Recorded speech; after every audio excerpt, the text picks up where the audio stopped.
This year, 2025, is the third year that we're having the Great Texas Pinstripers Panel Jam. This used to be the Jim Crawford's Pinstriper Jamboree. Last year for 2024, I made this t-shirt design that we used, and they sold really well, and we're going to use them again this year. This year, to help support the show, my friend Brandon and I are getting together and making sandwich board signs. These are going to be used to tell people where to go when they're at Dallas Autorama to find us, to find the art auction. So my friend Brandon, who normally cuts out the panels and stuff that we paint on at the panel jam, cut these out for me. These awesome sandwich board signs, and I've got 6 of them now. Truth is, he cut 4 of these out of his work with this big, awesome professional CNC machine, sprayed them with paint and everything, and I cut 2 of them out to match those shapes. Just using my jigsaw. The 2 that I made are going to be signs that say artist only beyond this point. I'm going to save those for another video. But in this video, I'm taking the other 4 and I'm going to go ahead and paint those and make those into our auction this way signs. So this paper's been up here on the easel for a little while as I've sketched on it while working on other projects until I finally decided on this design here. And now I need to sketch it out on this paper that's wrapped around one of the boards that he painted.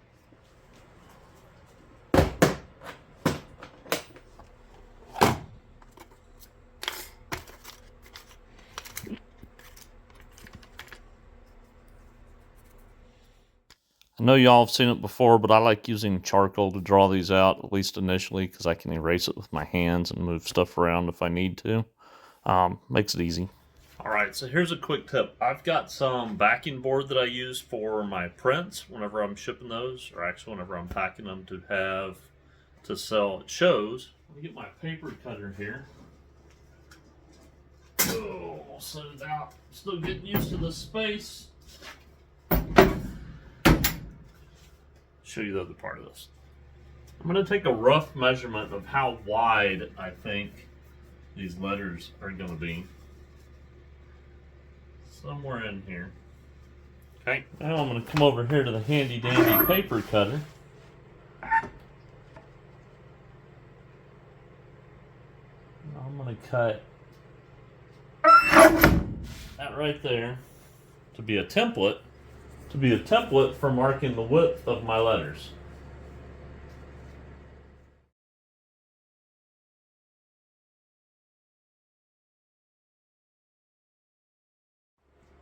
I got the main part of the letters drawn off.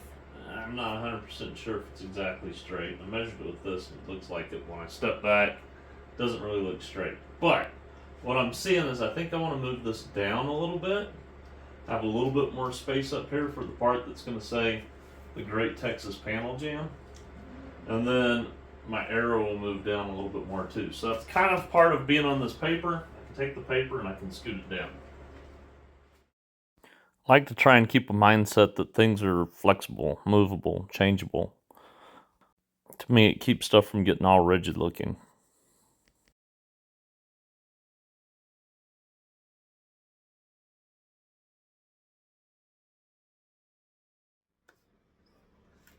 Just put metal up here on my sign painter's easel, and the reason for that is I have in this box something I bought 4 years ago.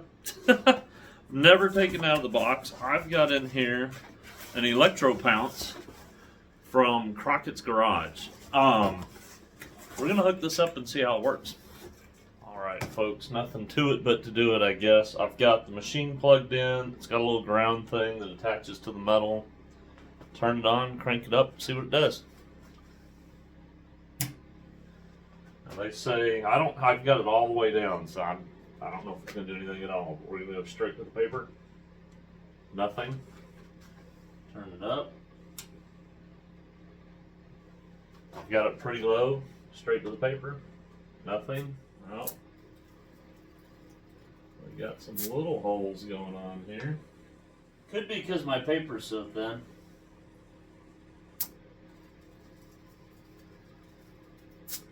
So something that I've been told is if you put another piece of paper behind it or thicker paper, it'll help this one burn thicker holes. But it is working. Okay, I'm going to try just adding some of this to the back of it. Just got magnets here holding that on.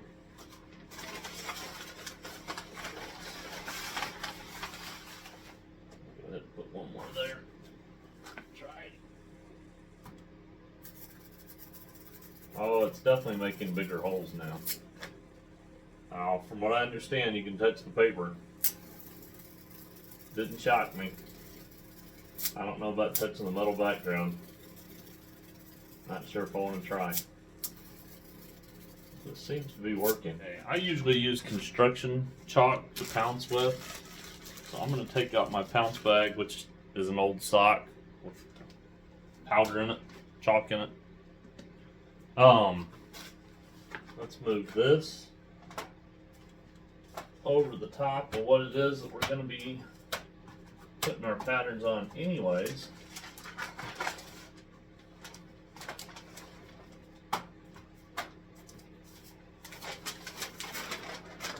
Gonna need some tape. Well, we'll just do this here.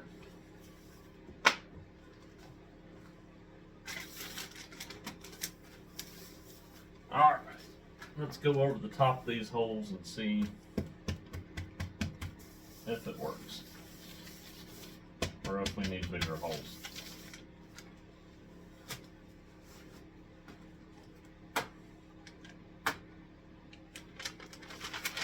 Oh man, that works great. Actually, let me show you guys.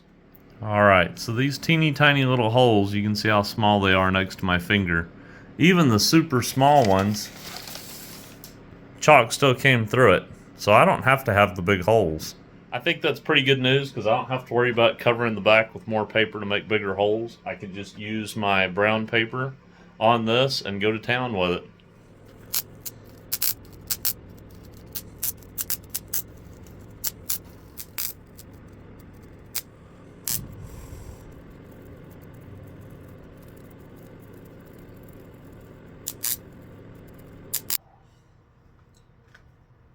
We're going to do a real test with this because I've done just the first part here, but those holes are so small, I'm having a hard time imagining this is going to work. So we're trying it on the real deal with the real thing.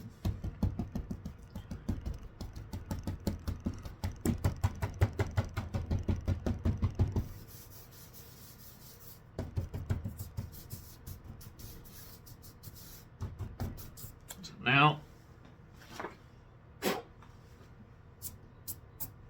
peel this top part down and see if it worked. And it did. I'm surprised. There you go. They're not super dark, but they're definitely dark enough to work on. Heck, that's darker sometimes than my Sorrel paper. All done with the electro pounce. Time to put some powder on it. I'm going to line it up first. Let me make it to where you guys can see. There we are. I made this so that the arch in the bottom of the paper lines up with the bottom of this. So if I can get that lined up, look at my edge there should work. Grab my chalk. I'll get you guys closer. I don't remember if I've ever really showed pouncing on here, but I'm patting it to get the chalk to come out of the bag and into the holes. I'm rubbing it to make sure it goes through the holes, and that's really about it. Pat and rub. We can pull this corner and peek, make sure it's working good. It's working good. I'm just gonna keep going. Gotta put those kids to work.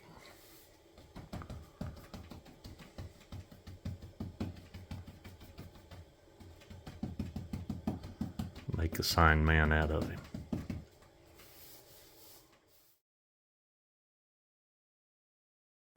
I know people are going to ask on the paint and brushes. I'm using one-shot lettering enamel. Right here it's imitation gold. I think I added just a little bit of white to it, not much. One of the new Tilly quills from Mac Brush.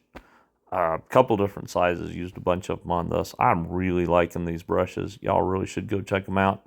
They're working great. Used them for just about everything on this project.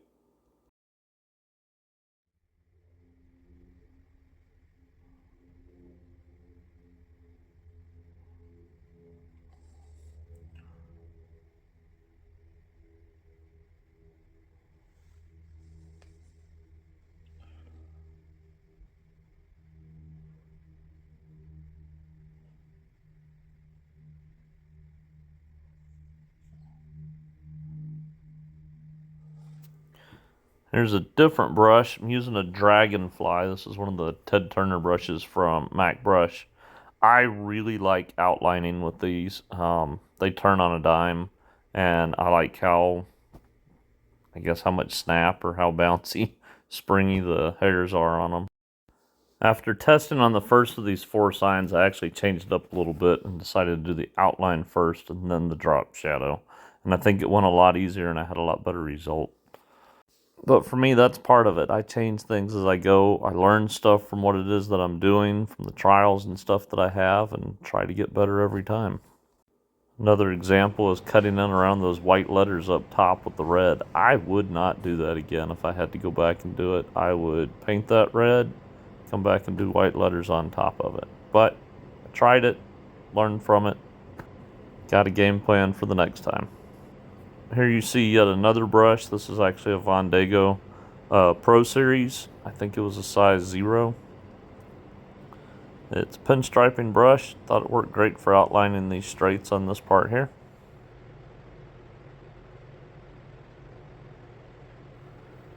Now on to assembling. My buddy Brad, who cut these again, he included hardware and everything. He's awesome. He's been donating to the panel jam that we've got for years. Big supporter of it, and he's not a pinstriper or sign painter. And I got the other one lined up perfect, but this one I did not. I don't have time to fix it right now because of the event, but these are staying with me to go over here, so I will be fixing that after the event.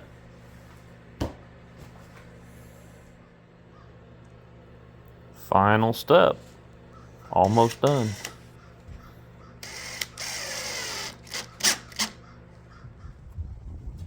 Alright folks, here you go. They're done. They're not perfect. I've got some stuff to fix later on, but they're going to work for the show. I learned a few things while I was working on these. Hope we all learned something. As always, give me some pointers, tips, or give the other people watching pointers and tips. The show for this is in 2 days, so I got to load everything up and get going to that. If you guys are in the Dallas area, come check it out. I'm trying to get this video out today if I can, or tomorrow before the show. But, you know, like the channel, or like the video, subscribe to the channel, click on one of the other videos that pops up, and we'll see you next time.